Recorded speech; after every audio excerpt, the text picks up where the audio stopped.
ओम शांति। आज जीवन में बहुत सारी मुसीबतें एक साथ आ जाती हैं और हम चाहते हैं कि उन मुसीबतों को हम खत्म करें। कई बार अचानक जीवन में जब मुसीबतें आती हैं या परेशानियां आती हैं तो उसका हमें हल नहीं मिलता या कई बार उस हल को हम ढूंढ नहीं पाते। मुश्किलें हर व्यक्ति के पास आती हैं। कई बार वो उसे खुशी से फेस करता है और कई बार उसमें चिंताएं समा जाती हैं। लेकिन अगर हम ये कहें कि आप हर मुश्किल का हल स्वयं कर सकते हैं और बहुत इजी तरीके से, तो वो कौन सी दो विधियां हैं जिसके आधार पर आप अपनी जीवन की जितनी भी मुश्किल चीजें हैं उनको हल कर सकते हो। जितनी भी मुश्किलातें आपके जीवन में आ रही हैं, भले वो प्रॉब्लम के रूप में हो, मानसिक रूप में हो, शारीरिक रूप में हो। आज कई बार व्यक्ति बीमार हो जाता है, बीमारी में भी वो कई डॉक्टरों को दिखा देता है, लेकिन किसी भी जगह उसे हल नहीं मिलता। किसी भी जगह उसके शरीर को जो एक पावर मिलनी चाहिए थी वो नहीं मिल पाती। वो एक डॉक्टर के पास जाता है, वहां पर उसे कुछ और बोल दिया जाता है। दूसरे के पास जाता है तो वो दूसरा कुछ और बोलता है। तीसरे के पास जाता है तो तीसरा कुछ और बोलता है। व्यक्ति इतना परेशान हो जाता है और कई बार वो अपने अपने शरीर को खत्म करने की कोशिश करता है। हमेशा याद रखें, समय एक जैसा नहीं होता। समय दिन प्रतिदिन बदलता है, लेकिन उस समय के बदलाव को भी हमें समझना है। क्योंकि हम कई बार सोचते हैं कि परिस्थिति एक ही जगह पर टिक जाएगी या ये परिस्थिति जो आई है वो सदा काल के लिए रहेगी। कोई भी चीज आपके पास सदा काल के लिए नहीं रहती है। हमेशा ध्यान रखें, अगर आप मोटर गाड़ी भी लेते हैं, क्या वो सदा काल आपके साथ रहेगी? एक दिन आएगा जब आप कहेंगे ये पुरानी हो गई है, इसे बेच दो।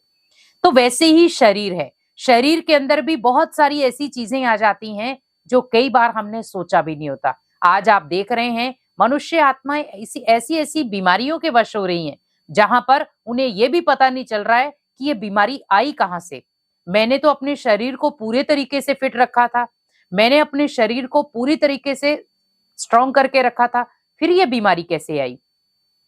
क्योंकि यहां पर आपको ध्यान रखना है, कई बीमारियां ऐसी होती हैं जो आप बार बार नेगेटिव सोचते हैं या कई बार आपके वो नेगेटिव सोचने के साथ साथ उसमें टेंशन क्रिएट हो जाती है, तो वो बीमारियों का कारण बन जाता है। आज आप कई बार हमने देखा है, बीपी वाले हैं, शुगर वाले हैं, सोचते हैं कि हमने चीनी तो खाई नहीं, मीठा तो हमने खाया ही नहीं, फिर ये डायबिटीज कैसे हो गई मेरे को? आप एक चीज ध्यान रखें, डायबिटीज वाले का हमेशा जो टेंशन लेवल है वो अपने आप को कम करे। क्योंकि डायबिटीज बढ़ने का कारण है, भले आप मीठा खाते हैं नहीं खाते हैं, पर डायबिटीज बढ़ने का सबसे बड़ा कारण है माइंड के अंदर क्रिएट हुई टेंशन, जो आपके जीवन में बहुत बड़ी मुसीबतें ला सकती है। आपका खाना पीना बहुत कम हो जाएगा।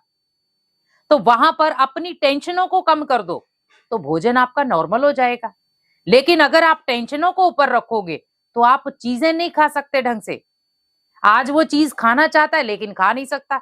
क्यों नहीं खा सकता? क्योंकि उसके अंदर क्या है कि मेरे को तो ये बीमारी है। आप बीमारी पर अगर जीत पाना चाहते हैं तो वहां पर आप अपनी सोच को बदलो। जो भी डायबिटीज के पेशेंट है, एक चीज ध्यान रखें, आप खुद को हमेशा पॉजिटिव बनाकर रखें और दूसरा ये कि अपने आप को हमेशा स्ट्रांग रखें।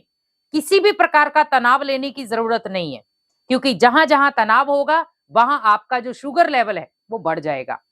आप कभी भी देखना, जब भी आपके माइंड में किसी भी प्रकार की टेंशन होगी, आपका बीपी भी हाई और शुगर भी हाई हो जाएगी। और कई बार हम सोचते हैं कि इसको कंट्रोल कैसे करें, तो वहां पर आप इस समय मेडिटेशन से आप हीलिंग पावर दे सकते हैं कि मैं अपनी शरीर के अंदर जो भी मेरे पेंक्रियाज है या जो भी मेरे शारीरिक स्ट्रक्चर है उसको मैं धीरे धीरे मेडिटेशन की शक्ति दे रहा हूं और मैं खुद शक्तिशाली हूं और इस शक्ति से मैं जीवन की हर मुसीबत का हल कर सकता हूं। तो जीवन में अगर मुश्किलें आ रही हैं तो मुझे हल भी देना है, और अगर जीवन में बीमारियां आ रही हैं तो मुझे उसको भी खत्म करना है। क्योंकि बहुत सारी मुसीबतों के कारण बीमारियां होती हैं। तो आप बीमारियों की जड़ को ही खत्म कर दे, वहां पर आप मेडिटेशन का सहारा लें। क्योंकि मुसीबतों से अगर आपको बाहर निकलना है और अगर आपको मुसीबतों का हल चाहिए तो आप मेडिटेशन जरूर करें। क्योंकि मेडिटेशन क्या होता है, मन को एकाग्र कर देता है, और जब आपका मन स्टेबल होगा, मन एकाग्र होगा, तो आप किसी भी तरीके से किसी भी चीज को इजीली परख भी सकते हो और इजीली आप उसे वर्क भी करा सकते हो। भले वो बीमारी है, सुबह उठते ही बड़े प्यार से आप सोचे कि मेरे शरीर के अंदर भगवान की बहुत सारी पावरफुल शक्तियां आ रही हैं और वो शक्तियां मेरी शरीर में कोई भी प्रकार की बीमारी है उसे धीरे धीरे वो नष्ट करती जा रही है और मेरे शरीर से धीरे धीरे ये बीमारियां खत्म होती जा रही है और मैं बिल्कुल स्वस्थ होता जा रहा हूं। तो ये आप मॉर्निंग वॉक करने हैं तब भी आप संकल्प लें कि जैसे जैसे मेरे कदम आगे बढ़ रहे हैं, मैं मॉर्निंग वॉक कर रहा हूं, तो उसके साथ साथ भगवान की शक्तियां भी आसमान से नीचे उतरकर मेरे शरीर को एक हीलिंग पावर दे रही हैं, जिससे मेरे शरीर के अंदर जितनी भी नेगेटिव चीजें हैं या जितने भी नेगेटिव बीमारियां हैं वो धीरे धीरे खत्म होती जा रही हैं। क्योंकि आज व्यक्ति चाहे तो हर मुश्किल का हल अपने माइंड से निकाल सकता है, लेकिन माइंड को हमने इतना नकारात्मक कर दिया है कि हमें उसका हल मिलता ही नहीं है। तो पहली चीज आपको ध्यान रखनी है कि मेडिटेशन आपका अच्छा होना चाहिए। जितना आपका मेडिटेशन पावरफुल होगा, आपके पास भले बीमारी आएगी लेकिन वो आपको टेंशन या डिप्रेशन नहीं देकर जाएगी। और दूसरी चीज है, खुद को हमेशा खुश रखें, पॉजिटिव रखें और खुश रखें, क्योंकि ये दोनों चीजें आपको बराबर लेनी है। आप जितना माइंड से पॉजिटिव होंगे, बीमारियां भी दूर और मुश्किलें भी दूर होंगी। और दूसरा, खुश रहेंगे तो बीमारियां आपके पास आएंगी ही नहीं। क्योंकि बीमारियां क्यों आती हैं? जब हमारे जीवन में ओनली गम होते हैं। जब जीवन में खुशियां होंगी, किसी भी प्रकार की बीमारियों का सामना, अगर बीमारी आ भी गई तो खुशी ऐसी खुराक है जो बीमारी को धीरे धीरे नष्ट कर देगी। और वहां पर अगर आप अपने लिए भी पॉजिटिव हैं तो जो भी परिस्थितियां आपके जीवन में आ रही हैं उन्हें आप पॉजिटिव डील कर पाएंगे। लेकिन अगर आप उन चीजों में अगर अपने आप को नेगेटिव बना लिया तो वो प्रॉब्लम बढ़ेंगी, कम नहीं होंगी। आज जीवन में हम यही सोचते हैं, प्रॉब्लम कम क्यों नहीं हो रही है? क्योंकि हम नेगेटिव सोचना कम नहीं कर रहे हैं, हम प्रॉब्लम को कम कर रहे हैं। तो प्रॉब्लम नेगेटिव सोच से ही आ रही है। अगर हम नेगेटिव सोचना बंद कर दे, प्रॉब्लम बंद हो जाए, हमारे जीवन में जो बार बार मुश्किलें आ रही है वो बंद हो जाएं।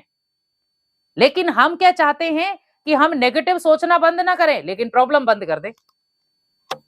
ऐसा कुछ नहीं, क्योंकि नेगेटिव सोचेंगे तो कर्म गलत होंगे, कर्म गलत होंगे, जीवन में प्रॉब्लम आएंगी। तो आप उसी चीज को चेंज कर दो जो आपके जीवन में प्रॉब्लम क्रिएट कर रही है। तो यहां पर आप ध्यान रखें कि आपको मेडिटेशन करना है, पॉजिटिव रहना है और खुश रहना है, क्योंकि ये तीन चीजें ऐसी हैं जो आपकी हर मुश्किल घड़ी में आपका साथी बनेंगी। तो इन तीन चीजों को अपने जीवन का एक हिस्सा बना ले कि इन तीन चीजों से मैं अपने जीवन को स्ट्रॉन्ग कर सकता हूं और ये तीन चीजें ऐसी हैं जो मेरे जीवन को शक्तिशाली बना सकती हैं। क्योंकि भले हम जीवन में बहुत उतार चढ़ाव देखते हैं, लेकिन उन उतार चढ़ाव के बीच में अगर आपकी मेडिटेशन की शक्ति कहें और या पॉजिटिव या खुशी, अगर पॉजिटिव भी रहते हैं तो भी आपके पास खुशी इजीली आ जाएगी, और अगर आप खुशी में रहते हैं तो पॉजिटिविटी खुद खुद आ जाएगी। तो ये दोनों चीजें इक्वल है। लेकिन अगर आप मेडिटेशन में रहते हैं तो आपको ये दोनों चीजें मदद करेंगी। लेकिन अगर आप मेडिटेशन में नहीं रहते हैं तो आपको ये दोनों चीजें भी मदद नहीं करेंगी। आज व्यक्ति स्वयं के लिए समय निकालना भूल गया है। अगर वो खुद के लिए समय निकाल ले, भगवान के लिए समय निकाल ले, तो भगवान भी हमेशा उसकी मदद के लिए समय जरूर निकालेगा। लेकिन आज हम इंसान अपने लिए समय नहीं निकाल पा रहे और दूसरों के लिए हम हमेशा फ्री हैं। हमेशा याद रखें कि जीवन को अगर आपको एनर्जी वाला बनाना है तो स्वयं को चेक करें, स्वयं को जानें, और जितना आप स्वयं को जानेंगे जीवन आपका उतना अच्छा बनेगा। लेकिन मैंने अगर स्वयं को ही नहीं जाना तो जीवन मेरा हताश या निराश बन जाएगा और वहां पर हम होपलेस हो सकते हैं, हमारे जीवन में दुख दर्द आ सकते हैं, हमारी खुशियां गायब हो सकती हैं और हम नेगेटिव के शिकार हो सकते हैं। लेकिन अगर मेरे जीवन में कुछ बदलाव लाना है तो यही चीजें आपके जीवन में बदलाव ला सकती हैं, खुशी, सकारात्मक सोच और वहां पर मेडिटेशन, क्योंकि ये दोनों चीजें ही आपके लिए खुराक बन जाएंगी। अगर आप जैसे शुगर वाले को डेली दवाई खानी पड़ती है, दवाई के साथ साथ आप ये भी दवाई लें कि मुझे हमेशा खुश रहना है, तो ये भी मेरे लिए एक दवाई है, और हमेशा मुझे पॉजिटिव रहना है, तो ये दूसरी खुराक हो गई। और इन खुराकों के साथ, जैसे हम दवाई खाते हैं तो साथ में पानी चाहिए, तो मेडिटेशन पानी बन जाए। पानी मीन्स पावरफुल चार्जिंग के साथ उस पानी को आप हील करें, और जितना आप उस पानी में पावर डालेंगे तो वो दवाइयों को भी असरदार बना देगा। क्योंकि आजकल की दवाइयां ओनली 20% असरदार है, लेकिन 80% आपके संकल्प उसमें हैवी होते हैं। क्योंकि 80% जब आपके संकल्प पावरफुल बनेंगे तो आप हर चीज से लड़ सकते हो और आपकी मुश्किलों को आप हल खुद कर सकते हो। ओम शांति।